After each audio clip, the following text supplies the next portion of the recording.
when our mum had those rashes and it made her feel terrible, and she didn't want to go and see people at the school gates for pickup and stuff like that. It made her feel so self-conscious. She thought she was just like one of these medical anomalies or alone. But when we started delving into it much deeper, we found actually there was this huge epidemic across the Western world. 1.9 billion people across the world have a skin problem. Isolated tribespeople who haven't had contact with developed Western world at all, it actually had the healthiest skin microbiome ever recorded. This whole ecosystem on your skin, when that's depleted and damaged, you get things like Sam and Kit Bowen-Russell, who really took skincare into their own hands. Twin brothers from the UK who are taking the skincare industry by storm. Sam is a nuclear astrophysicist, and Kit is a geophysicist and author. A Notre Dame grad and his twin brother are looking to revolutionize skin health. The two launched a 2-year intensive research study. Two very smart guys who knew all about bad skin at a very early age. That woman at the end was our mum, and really she's the face which launched 1,000 questions for us.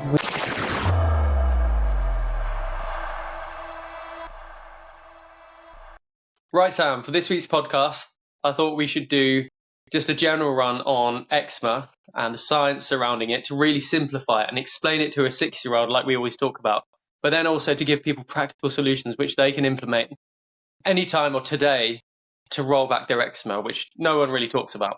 So the reason I'm saying this is because I was just at an event last night to mark 250th anniversary of the founding of the United States. So basically when they kicked the British out, is that right? Yeah. 76, yeah, it's coming up to 250th anniversary. So here in Washington, D.C., that's a really big deal. And the amount of people who are talking about health and longevity and biohacking and all of these things, but then never talk about the skin, but then always have skin problems. It's crazy. And it just reminds me of loads of the people who we've worked with and we've helped, including like someone like March's story, for example, who got severe eczema, was given these steroids or medications by the doctors, and they made the eczema a huge amount worse in the long run.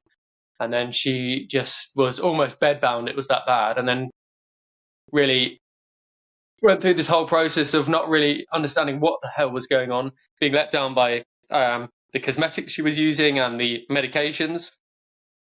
And then also our mum as well, which was quite a poignant one for us, wasn't it? Yeah, I mean, the problem is there's so many, and that's why we started it. I know you talked about Marta and our mum, but there's just thousands more, millions more. Yeah, exactly. And that's why we set all this up, really, was to try and transform the 1.9 billion people with skin problems across the Western world, to transform their life, isn't it? So that's a good start. I think, bearing in mind we're in the capital of, would you say the capital of the world at the moment? Yeah, as you said many times. I haven't said it, you've said it. Okay, cool, yeah. So, tongue-in-cheek, the capital of the world. Used to be London, but sadly it's probably Washington, D.C. at the moment. And for such like a supposedly enlightened, supposedly scientifically advanced society, they know nothing about the skin, or nothing about, chronic diseases in general, to be quite honest. But anyway, yes, Sam, let's start with eczema. So, I was basing this on a couple of articles, but basically what we want to do is a review of all of the science, pick through the weeds and try and pick up the little bits in it which are important and relay them as simply as possible to people. So you all right with that? Yeah, I think so. It's quite a fast start. I like when you were talking about March's story and that bit. I think we can. What I'm going to ask you, because you're the scientist, I'm going to ask you all the stuff about how this relates to March's story and also the thousands we hear. So when we hear the same story over and over again that isn't changing, there's a big problem. That's why we started, and we still don't see it. We hear exactly the same thing. Yeah. Especially, I think also it hits home harder especially when you've had it yourself. But thankfully, neither of us have had really, really serious eczema or skin problems like that. But we noticed during our teenage years when our mum got something which was undiagnosed by the doctors, which does happen a lot. But she got these rashes all over her face, and I think they spread maybe even to other parts of the body when it was at its worst as well. So we saw the pain, which something like that, which looks quite minimal on the face of it, but actually has a massive effect on your life, doesn't it? And especially experiencing it through your mom or someone you love as well, it actually hits home a lot harder than actually just hearing stats about eczema, don't you think? Well, yeah, I mean, the stats, no one knows the stats, but even like you said, if you do hear them, it doesn't really emotionally or make you understand it on a human sense, does it?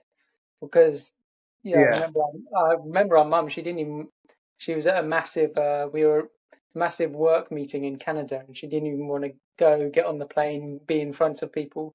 So it's these chronic things that aren't life threatening initially now, but they destroy your life internally. A lot of it's too mentally. So especially, well, I say especially if you're a woman, but everyone wants to look good and feel good. But I think women, in a good way, take that even more importantly. So if you have severe skin problems, not only can it be painful for all the time, it also makes you feel terrible inside. So it means that you can't be your best self, and that's basically what we all really want to do, isn't it?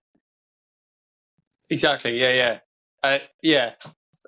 We all just want to live to our potential. Yeah. So I think what we'll do really is take all of the knowledge and package it up, which we have done actually on our Skin Microbiome Fitness Packages, which we take people through, and then just give people some steps at the end that they can apply to their skin. A real crash course in the science surrounding eczema, but then very simple as well, because it is actually quite simple. Well, very simple. So obviously, you can fill hundreds of hours with research and going into each detail, but we're not going to do that here. And so we're not going to do everything in this one short podcast. Soak it, because there's all these millions of stories of people with eczema. But I want to know, really, what does the research say about eczema, and what was the massive turnaround that we made? Well, that's quite a big, broad question. Basically, research says that the skin microbiome, which is the ecosystem on your skin of living things, they call them microorganisms, just basically tiny little living things which live on your skin. You have billions of them. This whole ecosystem on your skin, when that's depleted and damaged, you get things like eczema, in a nutshell. So if you have a very damaged ecosystem, you get eczema. So obviously the ideal holy grail would be to try and rebuild that ecosystem and get a lush, thriving ecosystem. Cool. So ecosystem, yeah. So, but what we said, there's a problem. There's loads of people with eczema. Has there been an increase? Good point. Yeah. Well, the reason we started all of this, as you said before, was our mum's story. And when our mum had those rashes, and it made her feel terrible, and she didn't want to go and see people at the school gates for pickup and stuff like that. It made her feel so self-conscious. We thought, and our mum thought as well, she thought she was just like one of these medical anomalies or alone. But when we started delving into it much deeper, we found actually there was this huge epidemic across the Western world, which had risen hugely in the last 100 or so years, didn't we? So what we found was this skin allergy epidemic, skin problem epidemic, which was just exploding. And actually, the most alarming point was, in the last 10 or so years, it's actually been getting worse. So when we've been introducing all of these supposedly natural cosmetics, and we're supposedly much more aware of what we're putting in our bodies, and also the ingredients in stuff like cosmetics, it's actually been getting a huge amount worse. So that was the scary thing. Yeah, I think the stats at the moment, if you want to go in the cold hard stats, I think 1.9 billion people across the world have a skin problem. That's quite a hefty chunk of the world, isn't it, Sam? How many people in the world? This isn't a 7 billion. I think it's around 7 billion. I thought you might know. Should do 7 billion. Cool. And how many in the UK? 60 million. It's quite a. Yeah, I think there's around 67 million in the UK. So yeah, and I can't remember the stats for the UK, but definitely there's, in the last 100 or so years, there's been around a 500% increase in some skin problems, which is crazy stats. So there's this, it wasn't only our mum, and it wasn't only these few sporadic people who are suffering with these skin problems. It's actually a real massive societal issue, which seems to be affecting a huge amount of people, isn't it? Yeah, I mean, and the worst thing is, in our research too, is the rates in children. Oh yeah, sorry, yeah. Childhood eczema is a big one as well, actually. And that's alarming because, as we did in a previous podcast, that can set you up for life, can't it? Yeah, and then there's all these, again, anecdotal, but people said that they never used to see eczema, really, let alone in children. And then now we have all friends who have, my baby's got eczema, and what should I use? They ask that thousands of times. But yeah. So there's so many people with their children just have eczema, and it's crazy how much that's exploded. So like you said, a 500% increase across a lot of these skin problems. Childhood eczema just really shouldn't be there. Exactly, yeah. And again, we can go into the deep stats on another podcast, but the big overall picture is there's been this explosion in skin allergies, skin problems in the last 100 or so years. And so, but this explosion happens in urbanized, Western, industrialized areas. It's happened in the developed world. So it's not like we don't see these skin problems in isolated tribes people. And I know we talked about this before, but that's why I always talk about, and you talk about the same thing, about caveman skin. And that idea is that our ancestors didn't suffer with any of these problems when they had healthy skin and a healthy skin ecosystem. But we've suddenly been seeing this massive explosion in the Western world. So there must be something or many things in our Western urbanized, industrialized environment that's causing this massive rise. Exactly. Well, I mean, yeah. That's the basic big picture overview of everything, of the reason we're doing everything. And obviously that comes down to personal stories, which actually hit home harder. And then what's actually happened to the skin, the science, I think this is the key bit, is that we've seen just a total breakdown of the ecosystem on the skin microbiome. So a bit like, in the Amazon rainforest, when you see a healthy Amazon rainforest, it's from above, it's green, it's luscious, you can see the whole ecosystem thriving, yeah? And then compare that to the places which have been logged and humans have moved in and just destroyed the whole ecosystem. What is happening on our skin is the analogy of that logged part of the Amazon rainforest. So it's been cleared out. It's not thriving. It's not healthy. But what we want to get it back to is we want to get it back to that luscious green Amazon rainforest on our skin. Is that good imagery to use?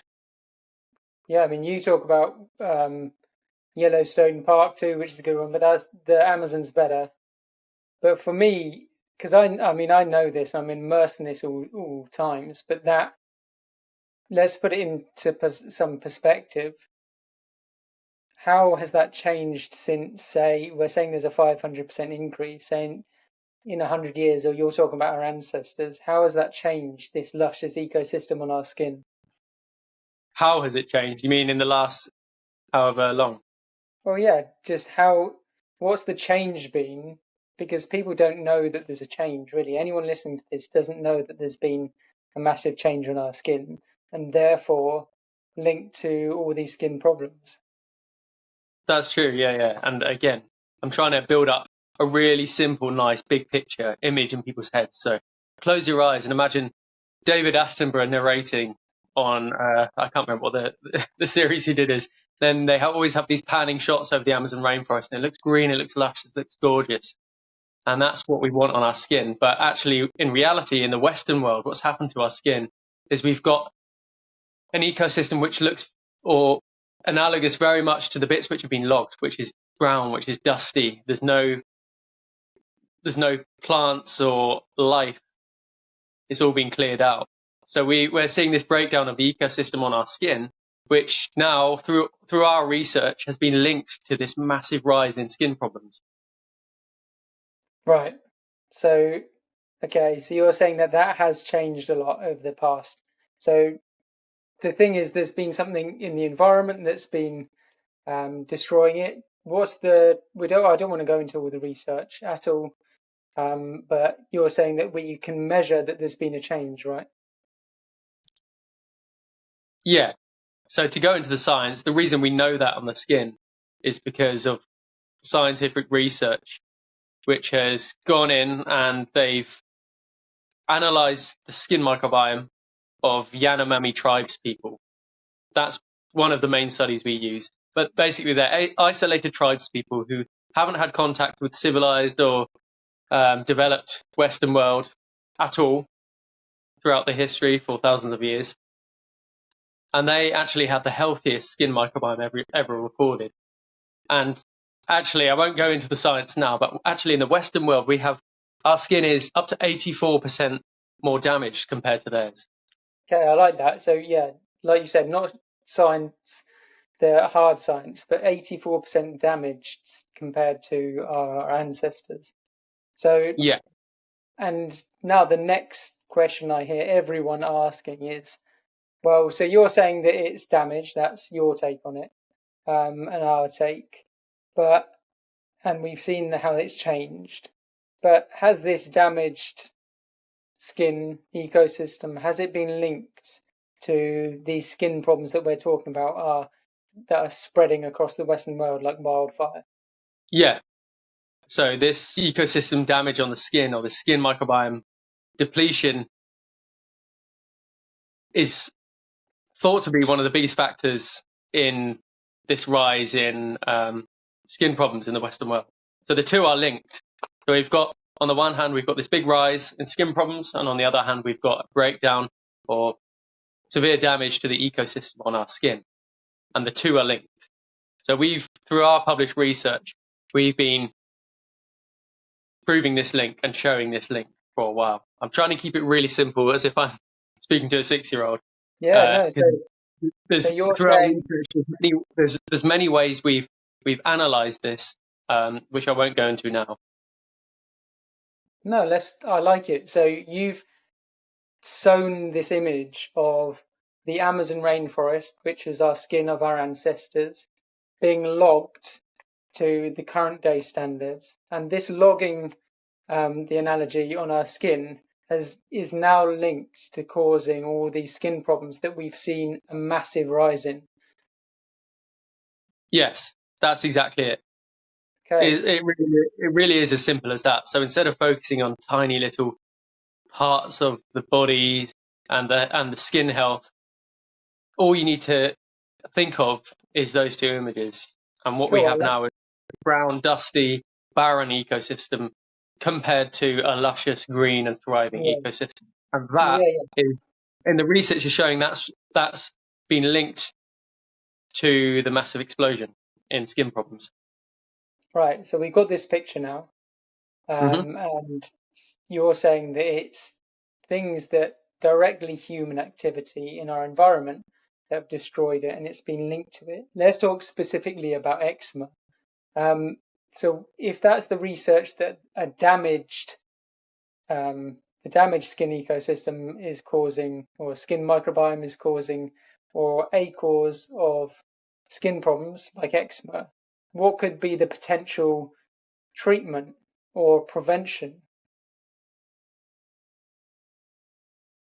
Well, again, going to keep it really simple here. So obviously you can go into the different mechanisms on the skin and the skin microbes about how they contribute to eczema, because there's been loads done on that. For example, they've associated an overgrowth of certain microbes on the skin and an unbalanced skin microbiome, as they call it, to eczema. But really what you want to do is you want to get back from the barren ecosystem to the luscious ecosystem.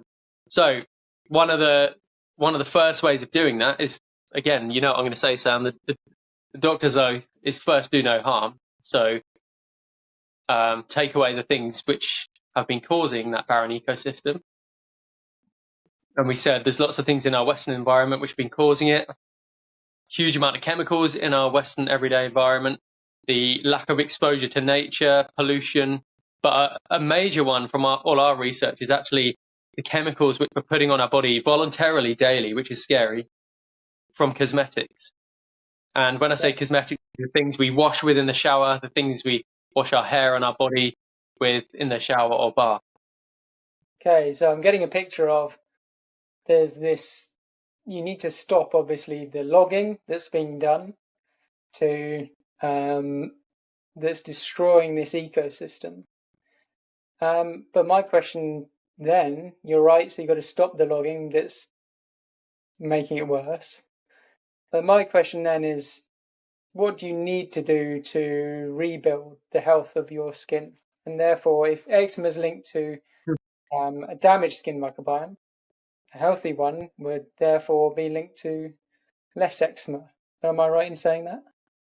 Yeah. So as we said, the healthiest skin microbiomes ever recorded were on these isolated tribes people. And no surprise there, they didn't have any of these skin problems, which they say is actually our Western problems, Western diseases. Yeah. So they've been, yeah. So first thing, do no harm. First, do no harm, which is the Hippocratic Oath. Our granddad is a doctor, and all doctors have to swear by this. This is the first. Is it the first Hippocratic Oath, Sam? Well, I think it's the Hippocratic Oath. I don't think there's another one. Right. Okay. I'm obviously going bonkers there. Right. I don't know where that came from. Anyway, I think you're thinking of Newton's laws or the laws of thermodynamics. You have the zeroth law and the first law. Yeah. I think I finally lost it. So there we go. No, I'm pleased you went into the physics there, but I'm pleased we have strayed off the physics for this whole episode. We'll do another one on physics, but yeah, first do no harm. Something like primum non nocere in Latin, of which I am obviously fluent, and I know you are too. We should record a couple of Latin podcasts because obviously that'll be a big hit because everyone speaks Latin nowadays. Okay, yeah. So first do no harm. So what that means is take away the things in our environment which could be causing or have been linked to eczema and this damage of the skin microbiome. So we talked about all of those factors before. So firstly, you've got to stop destroying your skin with all these chemicals, these harmful chemicals in modern cosmetics. So just stop choosing to destroy your health in the bath every day by putting chemicals all over your body. That's number one. Then obviously you can take out certain things in the environment, like you can get more access to nature. That's another big one. But there's some things you can't really do about it, especially if you live in a big city. You can't really, and you have to go to work every day. There's only so far you can go with regards to pollution and being in contact with, chemicals in our environment. But that's the first thing. First, do no harm as much as you can. And then the second thing is after that, that's never really good enough to fully rebuild the skin microbiome. So what you need to do after that is you need to actively rebuild it. And that's the harder bit. Actively rebuild, right. So we can think of stopping the logging and then going in and really now fertilizing and nourishing the system back to how it used to be many hundreds of years ago. Yeah, exactly. So obviously, I think in a very damaged ecosystem like those places where they've logged it to all oblivion, obviously, in the short term especially, just stopping that logging will help, but it's not really going to rebuild the ecosystem back to its former glory, is it? Especially in the short term. So you need to go in, as you say, and then you've hit the nail upon the head there, Sam, which is the next question. But yeah, what you need to do is you need to rebuild the ecosystem. How do you do that? Well, yeah. So there you go. Yeah. So you gave away one thing there, but you need to create the right conditions for former ecosystem to be rebuilt to its former glory. Yeah, and that's what we do in our Skin Microbiome Fitness Packages. So I think the main massive zoomed out image, for me anyway, and for everyone listening, is that there's been this massive there's been this massive destruction on our skin, like logging the Amazon. And this has been linked with all these skin problems like eczema. And there's been a massive explosion in eczema. So that seems crazy when our medical systems are the best they've ever been. So why would we get this? So now we're starting to see where the damage is coming from. You mentioned it a bit there. A lot of huge amounts of chemicals and everyday synthetics that they're pouring on our bodies daily. And to therefore reverse this skin allergy epidemic, we've got to stop doing the harm and rebuild the skin microbiome. And that seems a pretty good place to end, doesn't it? Yeah, exactly. I would keep it to 20 seconds, though, in the future. Good summing up there, Sam. I think that's a really good place to end. So basically what we want to do, we want to help transform all those people who are suffering and do it with fun as well. Because I think the other thing nowadays is often health things can be so lifeless, and people saying that you have to basically make your life horrible and boring and grim to get any health benefits, but you don't really. It's quite the opposite. It's you're going the other way. So yeah, I think that's a really good overview of eczema, isn't it, Sam? Yeah, way too long though. So next time it's going to be 20 seconds, as I was enforcing the rule last time about you doing 20 seconds, and I didn't stick to my own advice. So on that bombshell, I'm going to cut it there. Go and work on my big visual ending that's only 20 seconds, not 2 minutes, and come back a better man next time. Exactly. On that bombshell, it's time to end.